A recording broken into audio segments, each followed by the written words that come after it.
People think horror is just fiction. But the truth is, what really happened is often much darker than anything someone could invent. Tonight, you won't hear made-up stories. You'll hear real events, true experiences from people who never believed, until it happened to them. A stranger in your attic. A message from the grave. A ghost on the road. These aren't legends, they're warnings. It was just past midnight when Anna heard the sound. At first, she thought it was the wind, soft and distant, but then it repeated. Slow, deliberate footsteps across the ceiling. Her body froze. Living alone in a remote house wasn't supposed to be scary. It was meant to be peaceful. But now, all she could think about was the attic above her bedroom. The footsteps grew heavier, more defined. Not pacing, but circling. Her pulse quickened as the floor creaked in places no one had walked before. She glanced at the door, then at her phone, no service. Classic. In horror stories, that's when everything turns, and now it was happening to her. She couldn't scream. This wasn't some creepypasta-style tale. And the shadows This was knew real. it. Her mind scrambled for explanations. Maybe an animal got in, or it was the house settling. But then came the whispering. A hushed voice, low and broken, seeping through the air vent like a dark narration from some hidden speaker. She wanted to run, but her legs wouldn't move. All she could do was listen, to that presence above her, breathing. She gathered enough courage to tiptoe to the hallway. The house felt colder than before, like something had passed through it. Every shadow stretched longer, every sound sharper.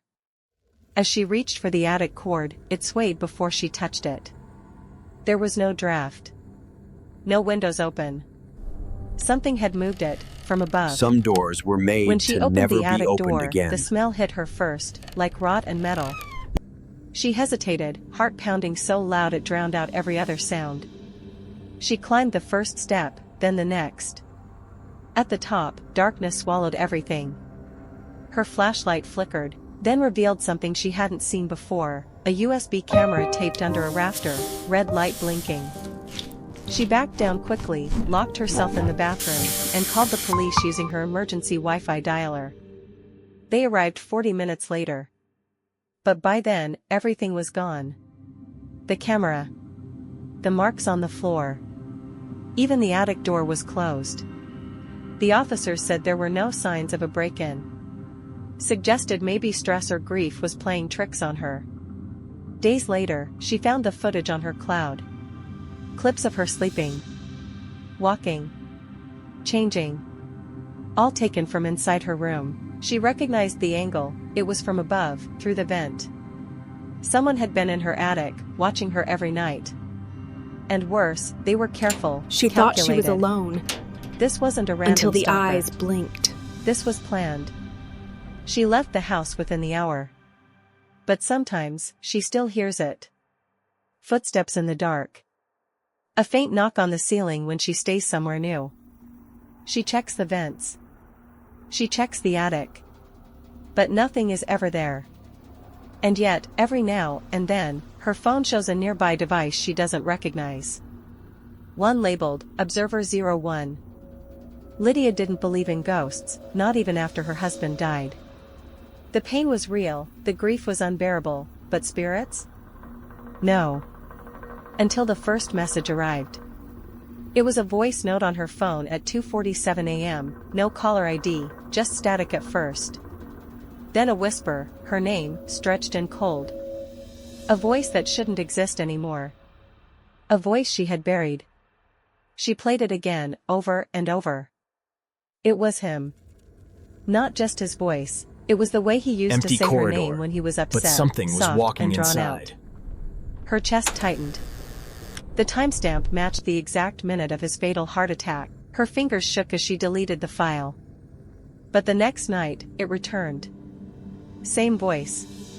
Different words. Why did you let me go? That was the second message. Her heart dropped. She had never told anyone about the fight they had the night before he died. Not friends. Not family. It wasn't in any file. Yet now, this presence, this voice, knew. The psychological horror wasn't in the message, it was in the memory. Something was watching from the dark. She went to a technician the next morning. He examined the phone, the cloud, the accounts. "Everything looks clean," he said, "maybe a sync device issue." But that night, another message arrived.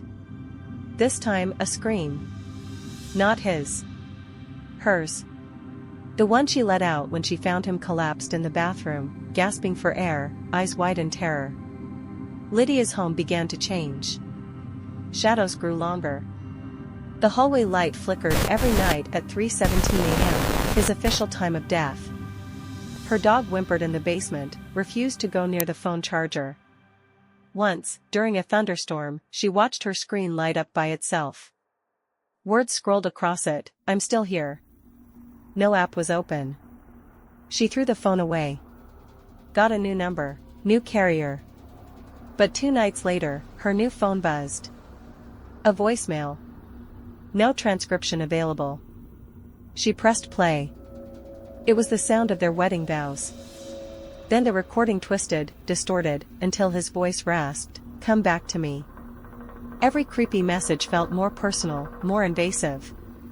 The house started reacting. Photos fell from walls.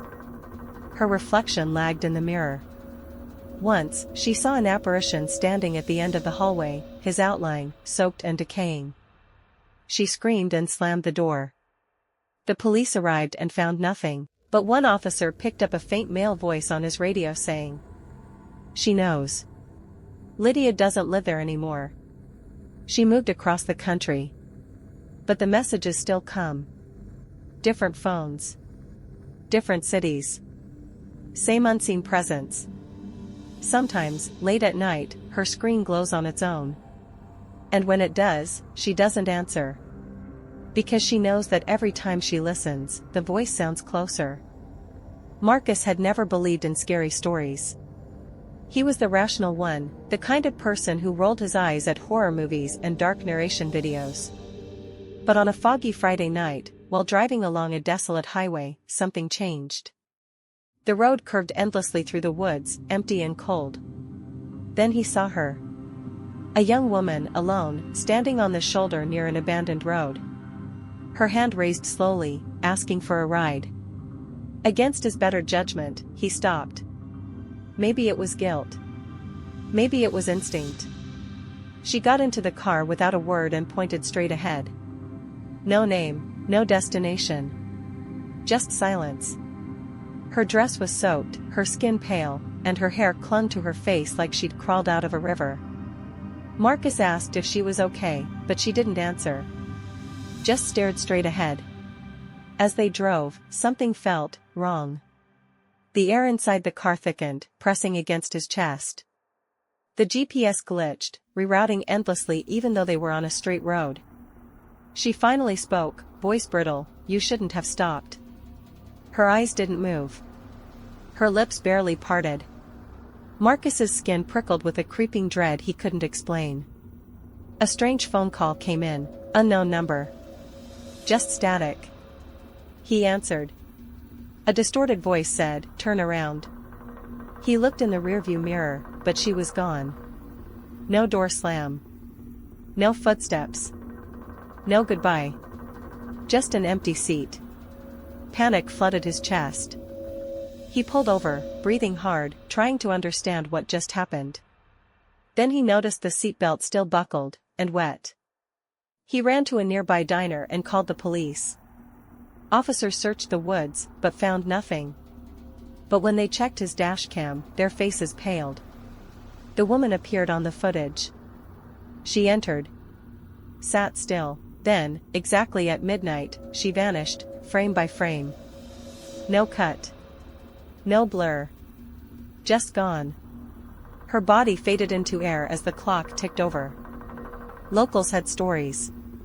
They warned about a ghost hitchhiker who haunted that stretch of road. A girl who died in a car crash decades ago. Some said she was hit by a drunk driver. Others believed she was running from a stalker who followed her into the woods. Her last words, according to an old article, "I just needed a ride home." Marcus had never heard the story. but he lived it. Ever since that night, things haven't been the same. His phone rings randomly at midnight. No caller ID. No voicemail. Just ringing. Sometimes, when he drives at night, his radio bursts into static. And occasionally, when he looks in his rearview mirror, he swears he sees her reflection. Pale. Wet. Watching him. Waiting. Marcus doesn't drive alone anymore. He avoids that road. He avoids the night. But one thing haunts him most, something the girl said right before she disappeared. "You're next." He never told anyone that part. Because now, sometimes when he's alone, he sees his own face glitch in the mirror, and he wonders, did something follow him back? Have you ever heard a voice in the silence that no one else noticed? Or felt eyes watching you when you knew you were alone? Maybe you brushed it off, called it coincidence, blamed your imagination. But what if it wasn't? These stories aren't meant to scare you, they're meant to prepare you. Because horror doesn't knock. It slips in through the cracks, when you least expect. The next time you hear footsteps in the dark or your phone buzzes with a message you didn't expect, pay attention. It could be your turn. Now tell me, what's the scariest thing that's ever happened to you? Would you have stayed in that house? Answered that call? Given her a ride? Leave your story in the comments below, if you dare. And don't forget to subscribe and turn on notifications, so you never miss the next true horror story waiting in the shadows.